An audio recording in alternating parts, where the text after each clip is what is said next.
A TV do passado, das memórias afetivas e das influências socioeconômicas, políticas, culturais e profissionais. A TV do presente e de como se faz presente, do que representa, do que repercute e de como repercute. A TV do amanhã, de como pode ser relevante em alcance e qualidade, que atende às necessidades de um povo cada vez mais disposto a fazer valer os seus direitos e interesses. A seguir, você vai acompanhar reflexões de ativistas e acadêmicos que se dedicam aos campos das diversidades e dos direitos humanos. Uma proposta do meu projeto de pós-doutoramento, vinculado ao Núcleo de Estudos das Diversidades, Intolerâncias e Conflitos da Universidade de São Paulo.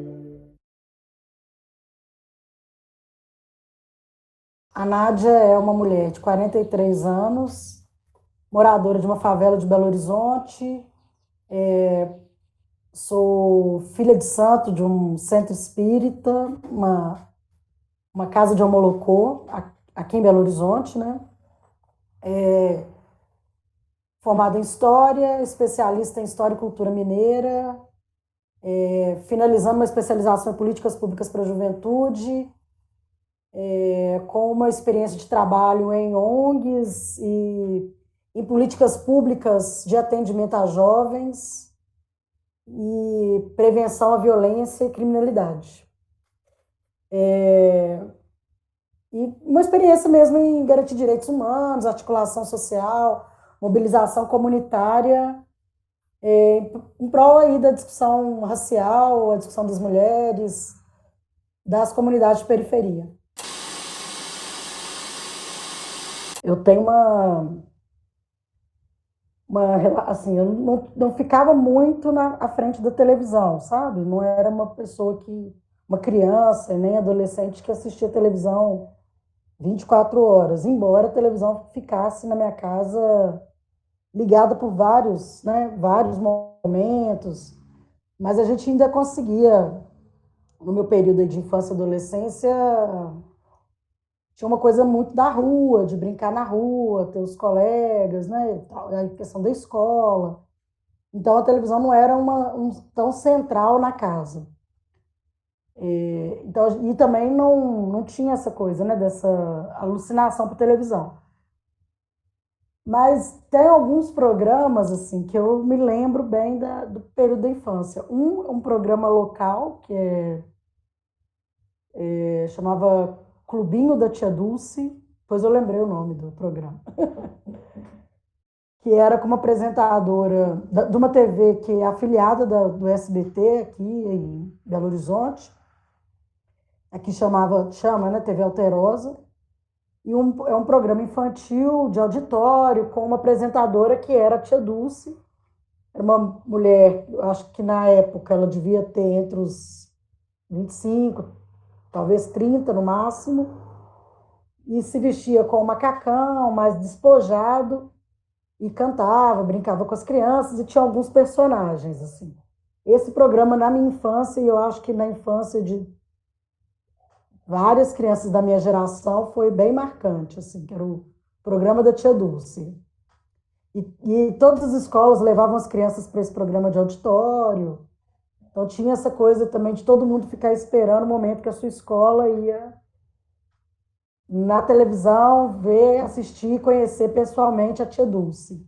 Esse, na infância, foi o programa mais marcante. Assim. Tinha muito frisson de encontrar a tal da Tia Dulce, né? Então, eu não lembro muito de muita coisa, assim, do espaço do programa. Tinha uma coisa assim, da gente achar que era menor do que aparecia na televisão, né? Tinha a coisa das propagandas, eles faziam uns merchandising, isso também é uma coisa que eu lembro bem, assim. Então, tinha a propaganda do iogurte, que é de uma empresa de laticínios, que agora é nacional, mas era muito mineira, que é a Itambé. Então, tinha o tal do iogurte Itambé, que todo mundo amava. Então, eles distribuíam esse negócio, cantavam uma musiquinha, a gente cantava a musiquinha junto. Era facinho, era iogurte, iogurte, iogurte também, todo mundo gosta, todo mundo quer. Era essa musiquinha. E todo mundo cantava e tomava o tal do iogurte, lá da Itambé. que era muito melhor do que ele é hoje. Tinha essa coisa do programa, de todo mundo esperar para ir no programa. E aí tinha a coisa do programa, porque é uma outra coisa também, assim. Uma coisa que eu tinha muito com os programas infantis nessa época era a coisa do desenho animado. Eu sempre gostei mais dos desenhos do que dos programas, entendeu? Então, o próprio programa da Xuxa, que o povo era alucinado, eu gostava mais dos desenhos.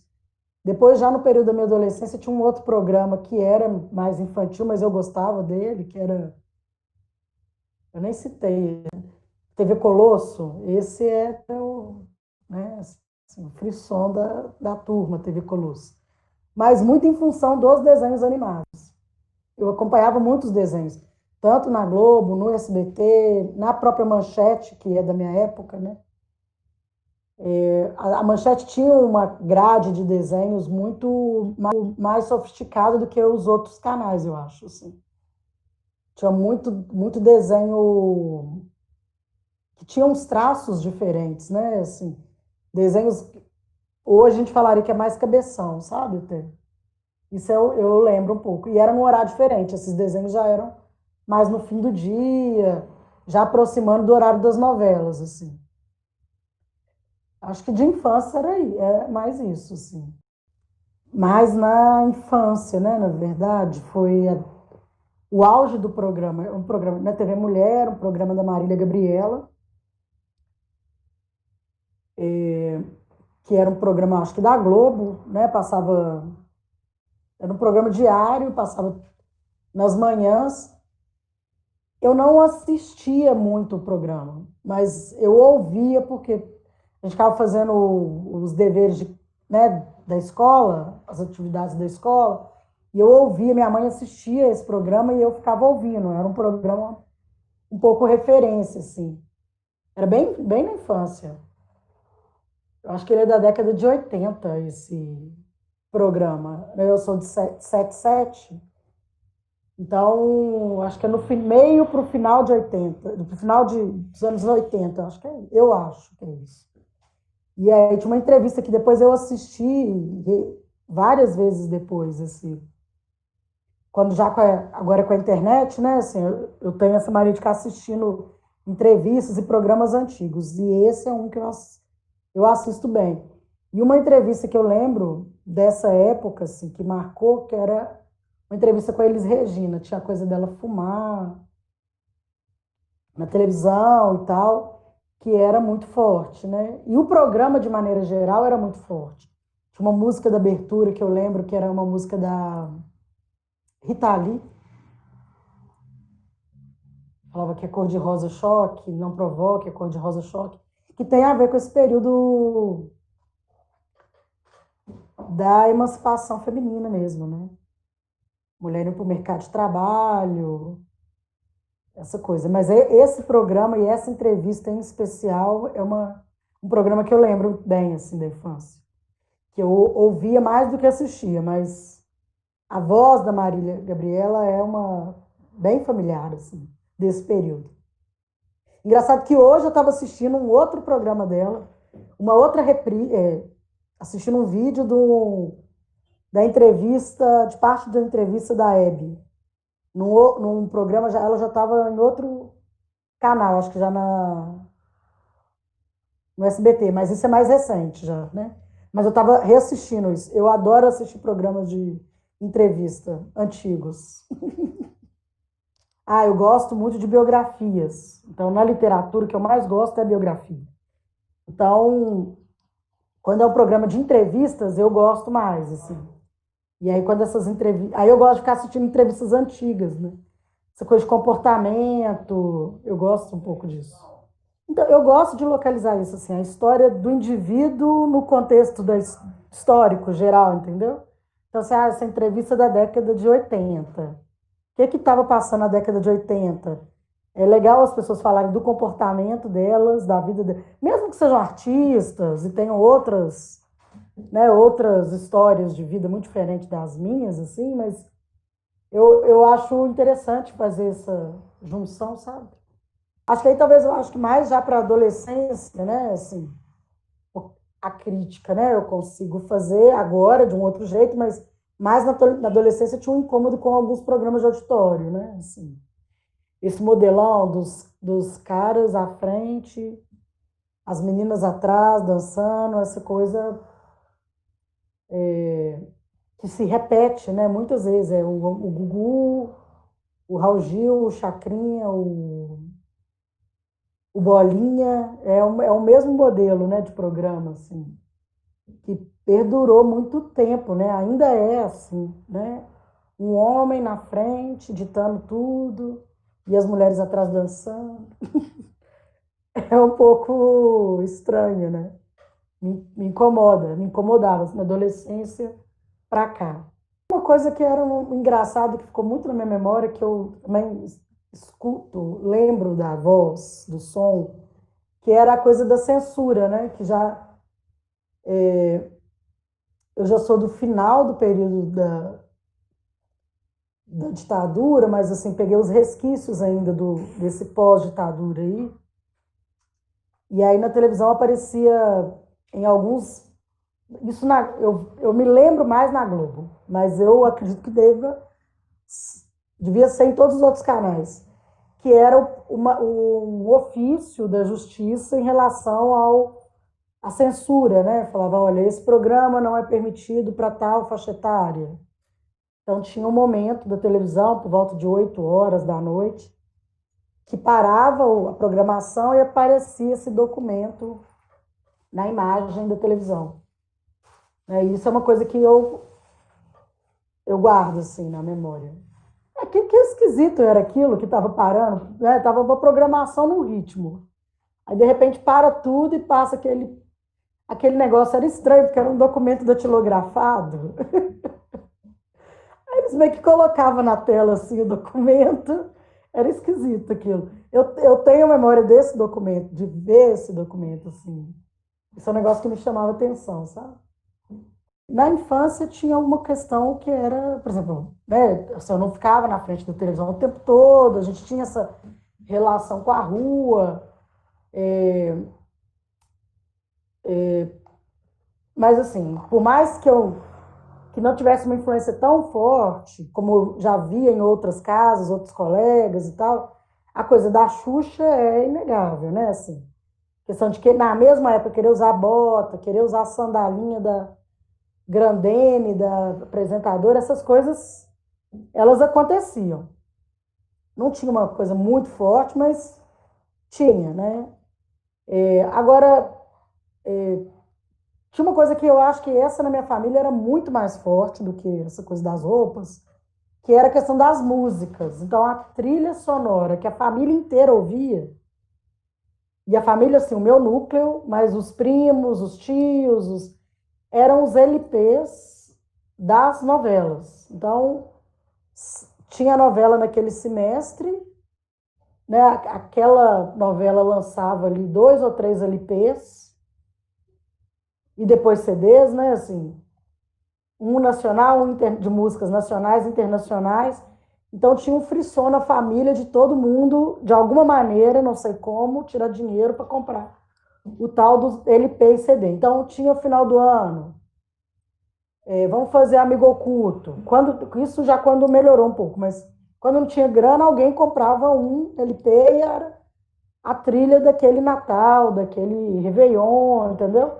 Sempre tinha essa coisa da música. Então, a televisão influenciava muito o que a gente ouvia de música. Isso era o fato, assim, isso todo mundo.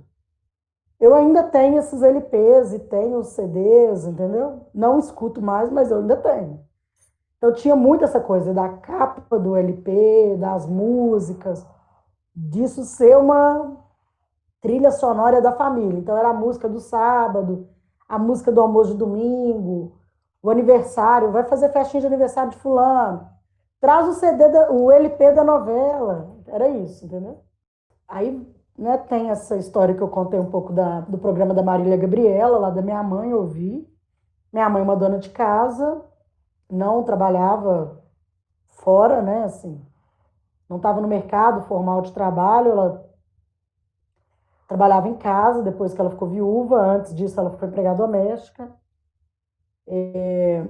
Mas ela era isso, a mulher que assistia o programa da Marília Gabriela, que trazia essa inovação da mulher moderna, né? Fumava, bebia, né? Assim, tipo de roupa. Eu lembro que ela tentava fazer, ela costurava, então ela fazia algumas roupas muito próximas daquelas que estavam na moda ali, apresentada naquele programa, isso eu lembro.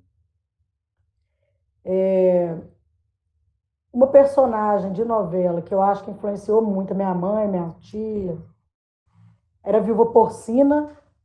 Eu não lembro o nome da novela, Roque Santeiro. Então essa tinha, eu acho que tinha um pouco essa marca, assim. Se pensar mais a minha casa, né? Agora, e aí eu acho que provavelmente essas mulheres da televisão influenciaram uma geração de mulheres, né? Do ponto de vista de comportamento. No cenário político, tem essa marca da questão da censura, então, né, era o final do período dos resquícios da ditadura, já entrando para o modelo de democratização aí, mas, né, eu acho que tinha um pouco essa marca de falar, olha, ainda não mudou, não. A gente ainda está no processo da ditadura, né? Assim, embora ela tivesse finalizado, mas ainda tinha ali alguma coisa. Já na adolescência, a questão das... Ah, não, eu lembro do processo de diretas da Constituição de 88, eu assisti, eu acompanhei isso da televisão, né? Assim, não tinha outra influência a não ser a televisão. Na escola, eu estudei numa escola pública a vida, né, toda, assim. Isso não vinha com tanta força igual vinha pela televisão. Então, o final da ditadura mesmo, né, o processo das diretas já, a questão depois da questão da Constituição de 88, o processo de elaboração da Constituição, isso tudo foi via televisão, não foi em outros espaços, né? Assim, eu não vi isso na igreja, eu era católica na época, eu não via isso na igreja, não via isso na escola, então tudo era via televisão mesmo. Depois das diretas, a Constituição e depois eu acho que o processo do impeachment do Collor, que aí tinha aquele movimento Vem Pra Rua, assim, eu fui uma adolescente secundarista que foi pra rua muito impulsionada pela televisão. Tinha a coisa do Grêmio na escola, mas quem fez falar eu vou foi a coisa que a televisão o tempo inteiro passando, né? As manifestações na rua. Então, com certeza, eu percebi essa influência da televisão nesses momentos políticos, né? Hoje eu vejo muito menos a televisão, assim. Eu assisto um pouquinho todo dia, mas mais telejornal. Quando eu estou mais bem à toa, sofá, assim, pego o controle, eu não tenho paciência para ver programa, então eu fico só passando, só... Às vezes assisto alguma coisa do canal pago, tipo programa de comida, adoro, gastronomia, essas coisas. Gosto de programas tipo esses reality de Largados e Pelados, Povo na Selva Perdido. Adoro isso também. Mas eu acho que é mais isso que eu assisto. O que eu tenho de TV paga, assim, é quase melhoramento de sinal só. Tem pouquíssimos canais. Netflix eu não tenho, então as pessoas falam de Netflix, eu não faço a menor ideia do que seja, assim, não sei nem como funciona. Só escuto as histórias, mas eu não sei como que funciona. Eu acho horrível série de TV. Netflix, etc. Não, eu acho absurdo uma pessoa ficar em casa, tipo, 3 dias assistindo uma coisa de televisão. Tem uma crítica, os intelectuais, os cults, sei lá o quê, que criticam muitas novelas, né? Assim, que as novelas alienam as pessoas. embora eu não seja noveleira, mas eu acho que o Netflix é a novela moderna, entendeu? Contemporânea, não é moderna. Contemporânea. Mudou pouca coisa, né? Talvez só porque a pessoa tem uma capacidade maior de escolha.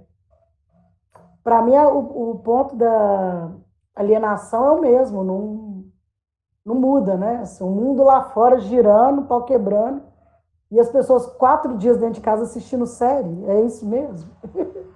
Vivendo na fantasia. Então, eu acho que esses programas que se mantêm com esses apresentadores de auditório, aquilo ali não faz sentido mais, né? Mulheres atrás, dançando, isso não responde mais. Isso é uma coisa que eu acho que é completamente desnecessário, assim. Aquele jornalismo que eu não assisto, né? Mas eu sei que ele acontece, aquele jornalismo de sangue, né? Só tragédia, e tem que matar mesmo a criança, né? Bandido bom é bandido morto. Essas coisas eu acho que também são desnecessárias, elas não contribuem muito com a sociedade. Obviamente, não existe programação neutra em nada. Né? Assim, todas as programações, todos os programas, eles têm uma intencionalidade. Essa intencionalidade de que existe o bem e o mal, o homem de bem, o cidadão de bem, que pode fazer justiça com as próprias mãos, ou que um Estado, né, precisa exigir de um Estado que ele seja homicida, né, que um Estado que prende, que mata as pessoas, nessa coisa de mostrar o sangue, a pessoa sendo presa. Eu acho que isso não colabora com uma cultura de paz, né, com uma sociedade mais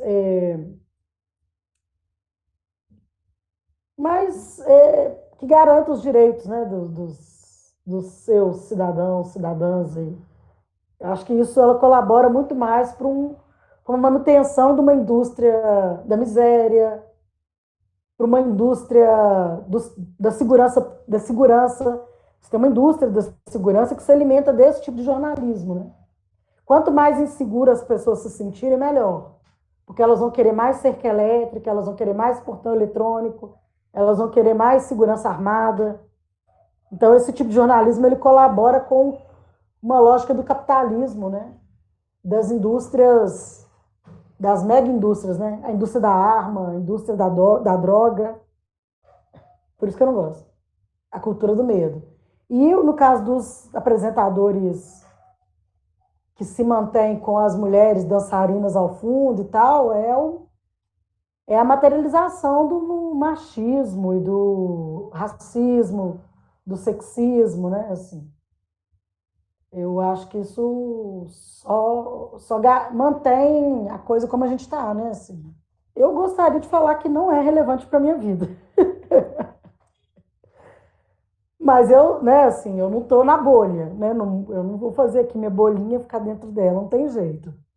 Eu posso não seguir o que a televisão impõe, mas eu estou numa sociedade que ela é influenciada pela televisão, então não dá para falar que eu não sou, né? As pessoas que eu convivo vão impactar na minha vida, então às vezes eu não assisto a novela, mas eu entro num ônibus, eu sei da história da novela inteirinha, né? Porque tá todo mundo ali comentando, né? Assim, esse comportamento machista, né, dos apresentadores, de alguma maneira, a sociedade reflete isso. Ela está ali vendo isso o tempo todo, ela vai refletir, né? Assim, o fato, por exemplo, dos programas esportivos privilegiarem os esportes masculinos ou as modalidades masculinas do esporte, isso tem um reflexo, né, na sociedade que eu estou, não tem jeito, né? Então, eu gostaria de falar que ela não reflete na minha vida, mas isso é impossível. A não ser que eu entre numa caixa e fique lá dentro fechada. Tem um impacto, ainda tem um impacto grande. Assim. Eu falo um pouco isso, que as pessoas não conseguiram fazer essa migração da TV para a internet com a mesma função, né, de entretenimento, de busca de informação, muito em função do que a gente vem vivendo agora na pandemia, assim, né? Os estudantes de escolas públicas, no nosso caso aqui de Minas Gerais, da rede estadual, eles têm tido aulas online. É uma parcela grande que ainda não acessa, não consegue acessar. Então, se essas pessoas não conseguem acessar a internet, né, para esses momentos da questão da educação, provavelmente elas não estão conseguindo acessar também para o entretenimento com a mesma frequência que elas acessam a televisão, né, e com a mesma qualidade da televisão, porque a televisão hoje ela chega, né, assim, acho que toda casa tem uma televisão, né, assim, se não tem, é uma pequena parcela da população que não tem ainda uma televisão. A internet ainda não é com essa mesma, para entretenimento e busca de informação, com essa mesma qualidade. Então, o grupo que eu estou ligado, ele não conseguiu fazer essa migração, né? Assim, talvez eu tenha amigos da época de faculdade, universidade, que talvez consigam, esses conseguiram, que são de outros grupos sociais. Mas a parcela da periferia, favela, ainda não consegue com essa mesma frequência e qualidade que é o acesso à televisão, né? Que é a qualquer momento as pessoas conseguem assistir, né? É possível perceber um pouco mais, né, de negros e negras na televisão em situações não de subalternidade, né, assim, porque também ter um aumento, mas não ter, mas mantendo num lugar de empregados domésticos, também não dá, mas é possível perceber, por exemplo, jornalistas negros e negras, né? Poucos apresentadores, isso não mudou, mas alguns programas que trazem um pouco a leitura da periferia, uma cultura de periferia, isso é possível a gente assistir na televisão. Mas se você pensar em 40 anos, eu tenho 43, né? Em 40 anos, uma mudança muito lenta, talvez pouco significativa, eu acho. Né? Pelo turbilhão que a gente já viveu nesses 40 anos, do ponto de vista político, de mudanças de comportamento, a televisão teve uma mudança pequena, eu acho. Com dignidade é bem pontual, né? A gente vê momentos muito pontuais, assim. Ainda tem momentos que essas pessoas estão nesses lugares, assim, de subalternidade, às vezes personagens que não apresentam, não conseguem, né, apresentar um pouco da questão da inteligência, sempre é o mais pobrezinho, mais coitadinho, mais tarará, né, o que não estudou, o que está numa situação de subemprego. Então, eu acho que ainda falta avançar nessa questão dos espaços mesmo, né, para esses grupos na televisão. Por exemplo, indígenas, você não vê, né, assim, um apresentador indígena, um âncora de jornal indígena, não tem. Não é para essa comunidade, população gorda, não aparece na televisão, né, assim. Quando aparece, bem pontual ainda, ou aparece para servir de chacota, para servir de essa coisa do humor, né, assim. A questão da periferia também aparece muitas vezes nessa coisa do humor, né? Então ainda nós temos um problemão aí ainda. A primeira possibilidade seria abrir mesmo esses espaços para que esses sujeitos possam falar a partir do seu lugar mesmo, né? Então, é possível mais apresentadores negros e negras, é possível indígenas, é possível gordas e gordos, para que eles possam estar na televisão sem ter que seguir um padrão de estética, de beleza, né? Assim, o padrão é não ter padrão, né? Assim, seria o ideal. E que essas pessoas pudessem trazer seus sotaques, seus conhecimentos, para todas as possibilidades, né, de programa. Tanto, eu acho que tanto nessa coisa de apresentar programas, como retratar suas histórias, né, seus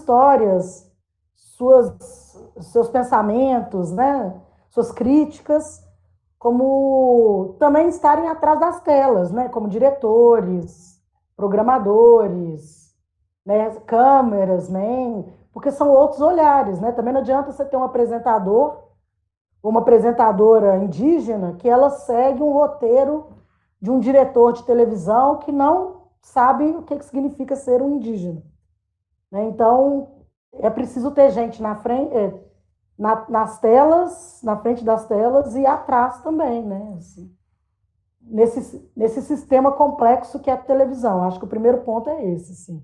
Então, é necessário ampliar, possibilitar a entrada desses sujeitos nesse mercado de trabalho, nessa indústria que é a televisão, né? Acho que é a primeira coisa. A televisão que temos não é a televisão que a Nádia quer, ou que muitos e muitas pessoas que pensam como eu penso não querem. Mas eu acho que a televisão ela responde também a um desejo social, né? Assim, ela não dita a regra sozinha, tem um interesse por trás dela. Então, tem uma parte da sociedade que se beneficia dessa televisão exatamente como ela é. Ela pode não me atender e não atender o grupo social, não atender as mulheres, não atender as mulheres negras, não atender as mulheres negras moradoras de favela, mas ela atende a alguma parcela dessa sociedade. Porque se ela não atendesse a alguém, ela já teria mudado. Então, alguém se beneficia desse formato de televisão, né? Assim, a gente ainda não sabe, a gente não consegue visualizar quem é que ganha com isso, né? Com essa manutenção dessa televisão. Não é só a Globo, empresa Globo. Não é só o SBT, empresa SBT. Tem mais gente na sociedade que se beneficia por uma televisão que não é inclusiva, que não é diversa, que não, entendeu? Tem alguém que ganha com isso. O dia que a gente souber quem é que ganha, a gente, como eu falo, essa outra parcela dessa sociedade, talvez a gente consiga provocar uma mudança maior, mais profunda, né? Assim, o meu canal seria um canal que tivesse essa possibilidade da diversidade, mas uma diversidade não subrepresentada, né? Então, importante, apresentadores, âncoras de jornal e histórias dessa população negra, indígena, nortista, nordestina e etc., mas que ela tivesse na frente da tela e por trás das telas também, né, como diretores, programadores, câmeras e etc. Tá? Mas pensar uma televisão que consiga, além da representatividade, que ela consiga também ser mais útil nesse campo da garantia dos direitos humanos, né? Assim, porque só a representatividade não garante a efetivação dos direitos humanos. Então, a serviço de quem que essa televisão vai estar, né? Assim, então, é preciso uma televisão que seja didática nesse processo da garantia dos direitos humanos, na educação pelos direitos humanos, né? Pela qualidade de vida das pessoas, uma televisão mais engajada mesmo. Muitos programas. Desde um jornalismo mais informativo do ponto de vista da geração de garantia de direitos mesmo. Eu acho que é apresentar quais são esses direitos, como acessar os direitos, por que acessar, né? Assim, eu acho que é um jornalismo nesse sentido.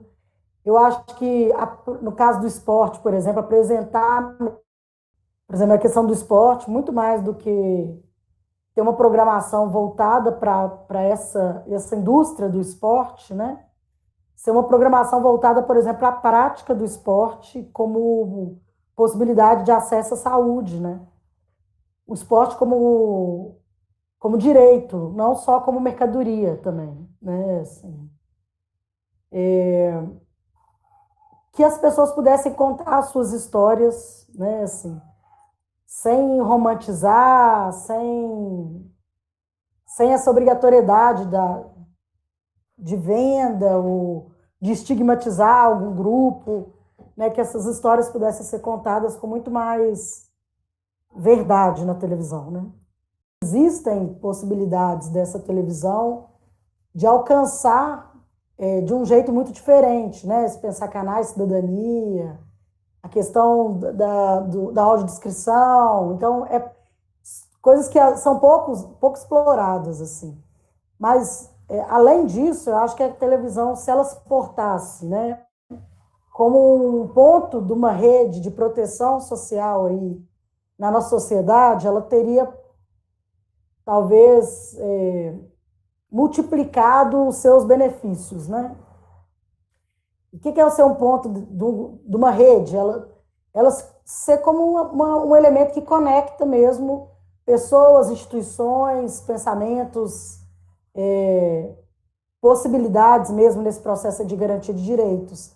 Então, a televisão ser utilizada como um ponto de rede e não só como garantia aí de um capitalismo exacerbado, neocapitalismo, né, exacerbado, eu acho que ela responderia mais às demandas sociais, sabe? Trazendo um pouco um exemplo aí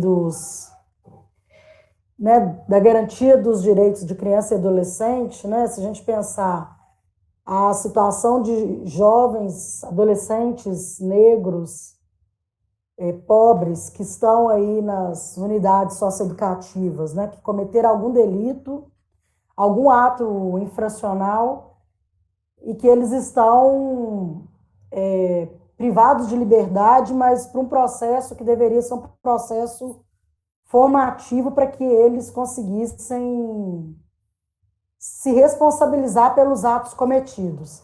A televisão poderia ser um instrumento aí ou um ponto de rede nesse processo, né? Em vez dela ficar ressaltando programas, né, jornalísticos que trazem uma imagem desse jovem estereotipado como sendo um jovem que não tem mais o que fazer por ele, é um jovem que precisa ser penalizado, ele precisa ser até, talvez, passar pela pena de morte, né, assim, estigmatizado, poderia ser um ponto de rede que auxiliaria esse jovem a ser responsabilizado pelo que ele cometeu, mas de uma forma muito mais educativa, né? Então, toda vez que um jovem que é anunciado um crime, um delito, um ato infracional cometido por um jovem desses, a televisão fala, menor foi apreendido com arma e ele precisa ser, né, assim, linchado, precisa morrer, alguma coisa assim. A televisão podia trazer mais o cenário do que é o ECA, como é que funciona o ECA, quais são os suportes que esse jovem... Quem é esse jovem que cometeu esse ato infracional? Quem é a sua família? O que essa família está precisando para conseguir acompanhar a educação desse jovem? Qual é o suporte que esse jovem está tendo dentro do sistema socioeducativo? Isso poderia ser ressaltado muito mais do que já a condenação sumária do jovem, sem até saber se foi ele que cometeu o ato infracional, né? A TV Cultura, às vezes, traz um programa ou outro. Profissão Repórter, ele traz alguma crítica. Alguns programas, né, assim, eles conseguem trazer um pouco a crítica, conseguem um pouco acompanhar mais a história dessas comunidades, desses jovens, das suas famílias. Mas são poucos, né? Assim, no caso, né, no caso do trabalho com crianças e adolescentes, assim, eu trabalhei numa ONG aqui em BH que ela fazia esse papel, assim. Eles conseguiram construir uma cartilha para a imprensa de como crianças e adolescentes deveriam ser retratados na televisão, na mídia, no rádio, né, na internet. Então, eles vêm trabalhando o Estatuto da Criança e Adolescente, artigo por artigo, e como que a TV poderia abordar aquele determinado artigo ou naquela determinada situação. Então, por exemplo, em hipótese nenhuma, usar o termo menor, quando se referir a criança e adolescente pobres e negros. Eles são crianças e adolescentes. Se for um episódio que é possível dizer o nome, dizer o nome. Criança de tal idade, né, tal nome, filha de tal pessoa, porque aí você dá uma humanidade para aquele sujeito. Ele não é um menor, né? Sim. Ele é uma criança X que cometeu um ato infracional. Em algumas situações, você não pode dizer o nome, porque aquela situação está sob, até para não exposição, né, da criança ou do adolescente, ou porque aquele processo está em sigilo de justiça. Mas você pode dizer, é uma criança de X idade, tal. Né? Você pode retirar o termo menor. Então, é possível, em vez de dizer bandido, dizer a pessoa, nome tal, cometeu crime tal, ou está em julgamento. Porque, às vezes, você não sabe quem cometeu o crime, ou cometeu o ato infracional.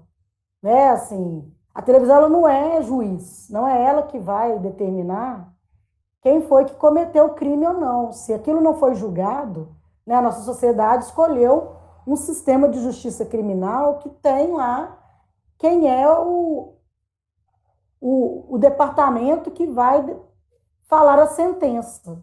Esse departamento não é a televisão. Né? Você tem um juiz, um operador do direito, que pode ser que tenha lá um tribunal do júri, então você tem um grupo de pessoas que foram selecionadas pela nossa sociedade para, num processo, depois de um processo de investigação, determinar quem é o culpado, quem é o réu, quem é a vítima. Não é a televisão que vai fazer esse julgamento. Então, quando a televisão fala fulano é o bandido, ela está puxando para si a responsabilidade de trazer o julgamento, de determinar quem foi que cometeu o crime ou o ato infracional. Não cabe à televisão fazer isso. Né? Ela não, dentro do sistema de justiça, a televisão não aparece. Ela não é um elemento do sistema de justiça. Então, tem uma questão que é mercadológica, né? Quando você coloca isso num jornal, bandido, sequestra, isso vende mais do que falar. Aconteceu um sequestro X e a polícia está apurando os fatos. Aconteceu um homicídio ou uma tentativa de homicídio, uma suspeita de um homicídio e a justiça está fazendo processos lá determinado, legal. A perícia está apurando os fatos. Isso vende menos do que falar, o bandido esquartejou. Né? Então tem uma questão mercadológica. Né? Você quer que o seu jornal seja, a sua matéria na internet, ela precisa ser lida antes da outra matéria do concorrente. Né? O jornalista, ele quer que a matéria dele seja lida antes da do concorrente, porque lá no meio na internet, no meio da matéria dele, está lá os patrocinadores, né? Então tem uma urgência mercadológica para que essa matéria seja vendida. Então as pessoas vão usar o termo bandido, parará. Mas é possível você dizer, em vez de você dizer o bandido sequestrou, você pode dizer aconteceu um sequestro ou tem-se suspeita de um sequestro e a polícia está apurando os fatos. Ou a justiça vai responder pela sentença. Né? Assim, vou trazer uma situação recente que eu estou acompanhando aqui na comunidade que eu moro. Assim. Um caso de um jovem negro, 19 anos, que saiu do seu trabalho, foi preso e ficou 40 dias numa cadeia aqui, numa prisão, uma penitenciária provisória, e ele não cometeu crime nenhum, porque ele estava, na hora do crime, ele estava no trabalho, ele estava em horário de trabalho. Esse menino está respondendo por um crime que ele não cometeu. Não tem jeito da pessoa estar em 2 lugares ao mesmo tempo. Ele está respondendo por esse crime. Então, se essa situação desse assalto tivesse sido noticiada, a imprensa já traria toda, né, assim, a situação. Mas é isso, eu acho que é trazer o nome das pessoas quando for possível. Se não for possível trazer, o homem suspeito de ter matado. Ele é suspeito, ele não matou. A gente não sabe se ele foi ele ou se não foi. Né? Ele é suspeito de ter assaltado, mas ninguém sabe se foi ele que assaltou. Né? Quando você fala o bandido, você já traz a sentença para aquela situação. Né? Quando a gente pensa assim, quando eu sou a vítima de um determinado crime, delito, ato infracional, fica muito difícil eu conseguir pensar no sistema que nós estamos inseridos, esse sistema de seletividade penal, que determina quem vai ser condenado e quem não vai ser condenado na nossa sociedade. Mas se eu sair da minha situação individual, se eu conseguir pensar na coletividade, que é um pouco mais, que não é fácil, né? Assim, eu tenho que entender que as pessoas não são os atos que elas cometem. Né? Então, se eu matar alguém, eu não sou o homicídio. Eu cometi um homicídio, mas eu não sou homicídio. Né? Agora, mesmo que eu seja o direito chama de homicida contumaz, né? Aquela pessoa que mata em série, mata várias pessoas. Mesmo que eu seja um homicida contumaz, tem outros fatores que se somam a esse comportamento. Tem um comportamento que ele pode ser estudado e tal, mas eu não sou aquela morte, né? Eu não fico matando pessoas o tempo inteiro. Então, é preciso pensar as pessoas para além daqueles crimes cometidos. Aquelas pessoas, elas têm história de vida. Se a gente pegar a massa de pessoas que estão encarceradas, eu vou chamar de massa porque é esse volume mesmo, é muita gente presa no nosso país. Eu não tenho esse dado, mas é um volume gigantesco de pessoas no sistema prisional. Desses crimes, grande parte deles poderia estar sendo respondida em liberdade, porque são crimes de menor potencial ofensivo. O que é isso? Poucas daquelas pessoas mataram, machucaram, assassinaram, violentaram. É um número muito pequeno de pessoas. Então, são crimes que as pessoas não deveriam estar presas. Pensa isso. Então, se eu tenho um sistema que resolveu punir quem saísse da regra com privação de liberdade, eu tenho um distúrbio nesse sistema porque ele prende quem não deveria estar preso. A primeira coisa é acaba com esses programas de auditório horrorosos, tipo Faustão e etc., Silvio Santos. Esse modelo de homens que apresentam, por exemplo, a gente não tem grandes apresentadoras de televisão, né, assim, reconhecidas em programas de auditório. Por que será que a gente não tem? Né? Assim, então, é pensar mesmo, né? Esse lugar mesmo do homem hétero, branco, à frente, comandando programas que tomam horários gigantes na televisão. Acho que isso é um primeiro recado, assim. Tentar ouvir mais a população comum, né? Assim, o que essa população comum anseia, o que ela gosta, né? Assim, acho que já tem umas pílulas aí na própria internet, mas na própria televisão, né? Que deram certo, que tiveram índices altos de audiência. Eu acho que vale a pena investir nesses programas, né? Eles sabem como fazer, eles não querem fazer. Quem ganha com isso? Né? Porque eu posso falar assim, não, é a indústria da televisão que ganha. Eu não sei se ela ganha sozinha. Sabe, tem muita gente poderosa aí por trás que está ganhando com isso, né?